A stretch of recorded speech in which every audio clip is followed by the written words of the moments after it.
अस्सलाम वालेकुम वरहमतुल्लाहि वबरकातुहू। मैं मेरी जानिब से और पूरे मेमन समाज की ओर से जनाब सलीम भाई आगवानी साहब को और इस memandunia.com को मैं बहुत बहुत मुबारकबाद पेश करता हूँ और मैं अल्लाह से इस बात की दुआ भी करता हूँ कि अल्लाह ताला इस वेबसाइट एक मेहमान ही हूँ।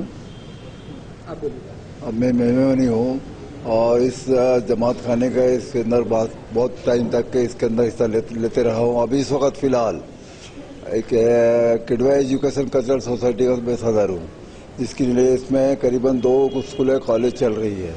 अल्लाह के बाद बहुत खुशी होती है कि आज ये जो चैनल शुरू करने वाले हैं, ये इसमें उनको मुबारकबाद देता हूँ। अल्लाह पाक उनकी मदद करे। बिस्मिल्लाहिर्रहमानिर्रहीम। मैं मोहम्मद असलम अकबानी मेमन दुनिया के जो एडिटर है सलीम अकबानी साहब को मुबारकबाद देता हूँ कि आज अल्लाह के फजल से उनके हाथों एक बहुत अच्छा काम। मैं हालाल मेमन जमात सोसाइटी के प्रेसिडेंट के तौर पे मैं अपनी पूरी जमात की तरफ से मेमन आज इस मेमन दुनिया के इनाग्रेशन पे मैं सलीम अकबानी साहब को दिली मुबारकबाद देता हूँ और उनके लिए दुआ करता हूँ कि ये जो इनिशिएटिव। हेलो एवरीवन, सलीम साहब ने एक बहुत अच्छा इनिशिएटिव लिए हैं मेमन जमात के लिए और इसके पीछे काफ़ी मेहनत भी हुई है। तो एक नई इनिशिएटिव। हेलो एवरीवन, सलीम साहब ने एक बहुत अच्छा इनिशिएटिव लिए हैं मेमन जमात के लिए और इसके पीछे काफ़ी मेहनत भी हुई है। तो एक नई शुरुआत है इंटरनेट के ज़रिए लोगों तक पहुंचने की और हम लोग ने इसे डेवलप किए हैं और उम्मीद करते हैं कि ये बहुत अच्छा मतलब कम्युनिटी के लिए एक बहुत अच्छी चीज़ साबित होगी इंशाल्लाह।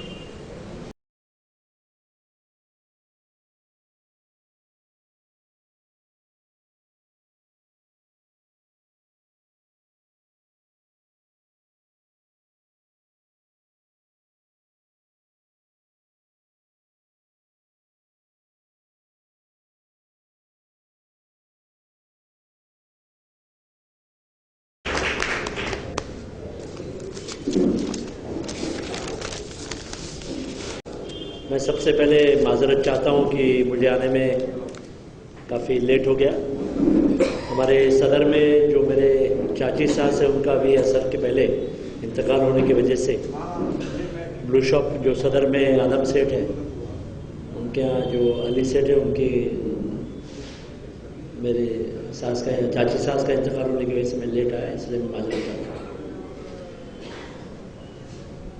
मेमन दुनिया के .com के शुभारंभ के इस प्रोग्राम में यहाँ पर मौजूद जिनके साथ में मैंने बहुत सारे उम्रे किए, हज किए, मेरे अरफात के साथी, हमारे बड़े भाई जो मेमन एक्टिविटीज़ में जिन्होंने बहुत अच्छा काम किया है। पिछली बार जिनको मैं दुबई में वर्ल्ड मेमन कॉन्फ्रेंस हुई थी मेरे ख्याल से 5 साल पहले, उसमें जिन्होंने अपना बहुत ही अच्छे तरीके से यहाँ की हिंदुस्तान की बात वहाँ रखी थी, ऐसे हमारे ऑल इंडिया मेमन जमात के और फेडरेशन के वाइस प्रेसिडेंट हाजी मेमन ऑफिसर साहब, इकबाल मेमन ऑफिसर साहब, मंच पे यहाँ पर उपस्थित हमारे दूसरे बड़े भाई जो अभी नागपुर में मेमन जमात के कोई इलेक्शन जीत के रिसेंटली आए, ऐसे हमारे अजीज सवक्कल साहब, हमारे अनवर नूरी जी, महमूद याकूब गजी साहब, मंच पे और सामने बैठे हुए सभी लोगों के मैं नाम जानता हूँ एक एक के, सभी हमारे बुजुर्ग नौजवान साथियों और दोस्तों, आज बहुत खुशी की बात है कि यहाँ पर हिंदुस्तान के दिल में, पूरे हिंदुस्तान का जहाँ दिल है नागपुर, वहाँ से memandunia.com के माध्यम से एक नया टीवी चैनल यहाँ पर शुरू हो रहा है और वैसे भी हमें मेमन लोगों को ये बरकत दिया है अल्लाह ताला ने। हम जो भी काम करेंगे उसमें हम हमेशा कामयाब रहेंगे।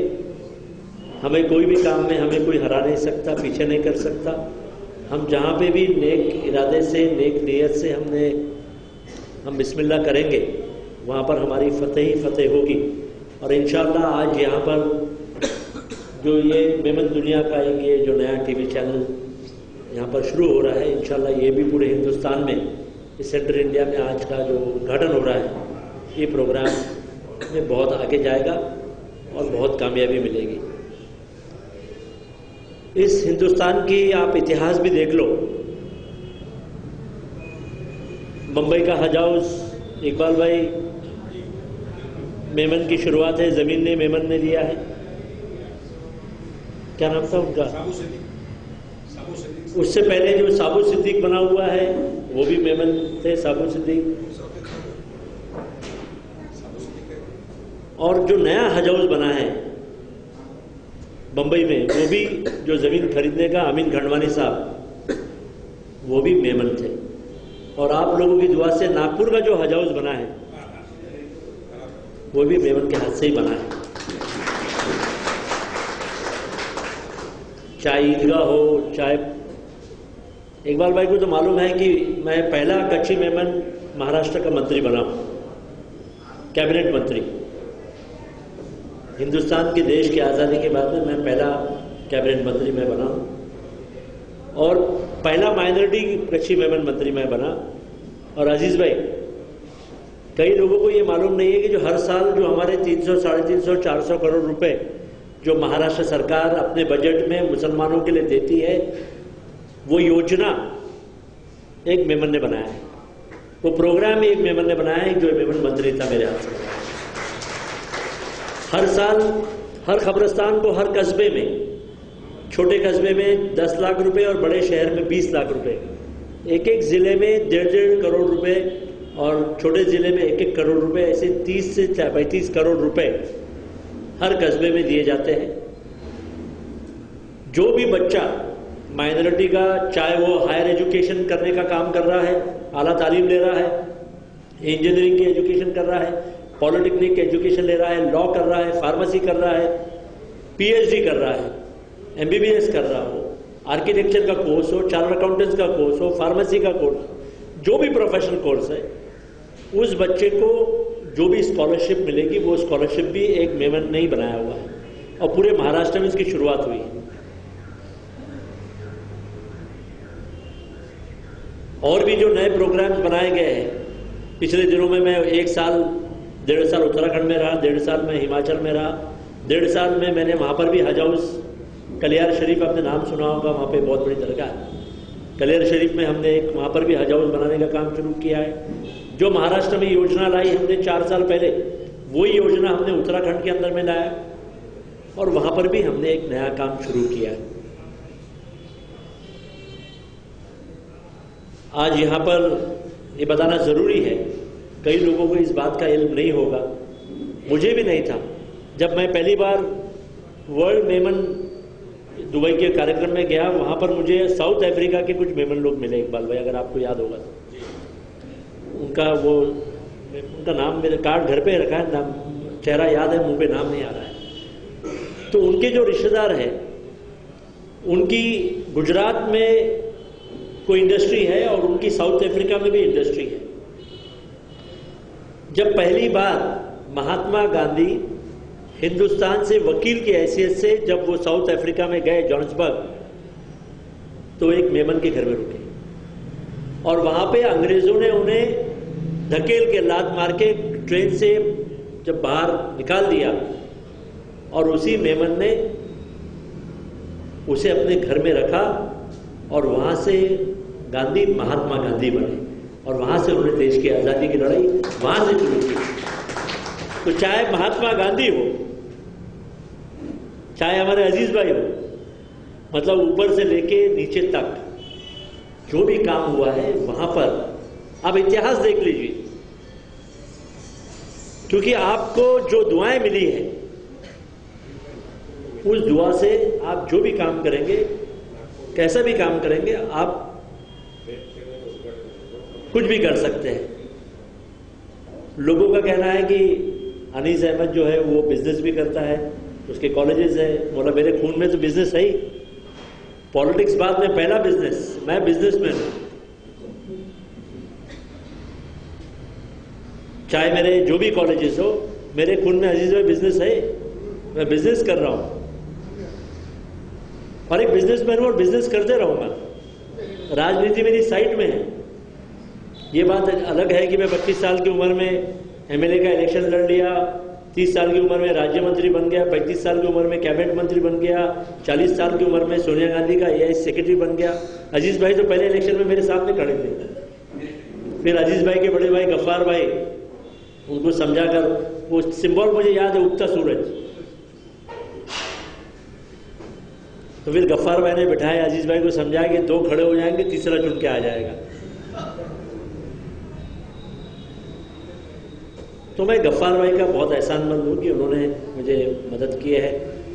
हम भूल नहीं सकते, हमारी एक नागपुर की एक ऐसी शख्सियत मौलाना अब्दुल करीम पारेख साहब, जिनको पूरे नागपुर में नहीं बल्कि पूरी दुनिया में, पूरे हिंदुस्तान में नहीं बल्कि पूरी दुनिया में, जिनकी दुआओं से हमने बहुत गाइडेंस उनसे लेकर अच्छा काम किया है हमने।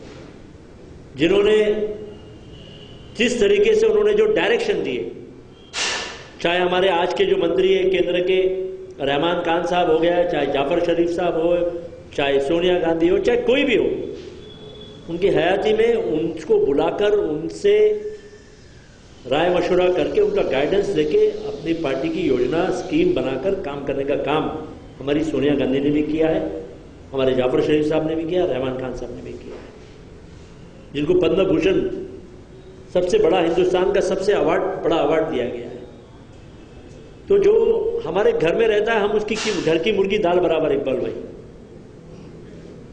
मैं जानता हूं मौलाना अब्दुल करीम पारेख साहब के नागपुर के लोगों के अंदर में वो जज्बात, वो ये नहीं थी कदर, लेकिन पूरी दुनिया में मैंने, दिल्ली में, चाहे दुनिया में, सऊदी में, वहां के किंग उनको स्पेशल इन्विटेशन देते थे।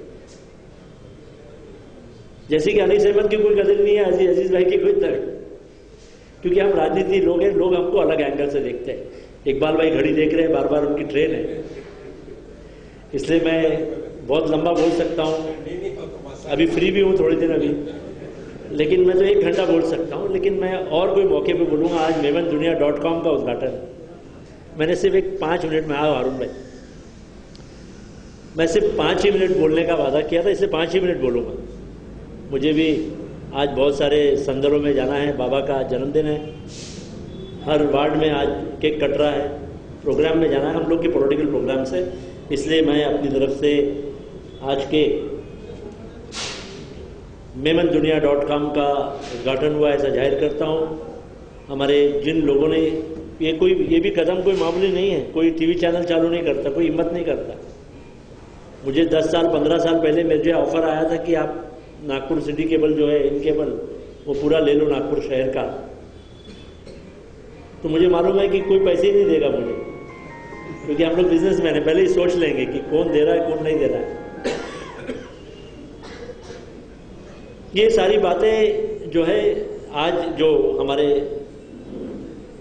भाई लोगों ने, ये सलीम अकबानी भाई ने जो एक बहुत ही क्रांतिकारी कदम उठाया है, उनको सही मानों में तालियां बजाकर उनकी मुबारकबाद दे रहे हैं। तो उन्होंने बहुत हिम्मत का काम किया। वैसे इकबाल भाई, ये कार्यक्रम जो है ये 12 तारीख को था, लेकिन आप ज्यादा मसरूफ थे, इसलिए बेचारे 12 तारीख से उन्होंने फिर 27 तारीख की आपकी वजह से। नहीं, मैं 12 तारीख को था यहाँ पर, आया था इस खास के लिए, क्योंकि ईद मिलादुन नबी में मैं कैसे भी करके यहाँ रहता ही हूँ। तो एक बार फिर मैं सलीम भाई को, उनके सभी साथियों को, यहाँ के जितने बुजुर्ग हैं, उन सभी को मैं बहुत बहुत मुबारकबाद देता हूँ और अल्लाह ताला से दुआ करता हूँ कि ये .com नेक काम में, अल्लाह ताला के नेक काम में, हर नेक काम में या बिजनेस में बरकत दे। ये दुआ करते हुए अपनी दुआ अल्फाज खत्म करता हूँ। अल्लाह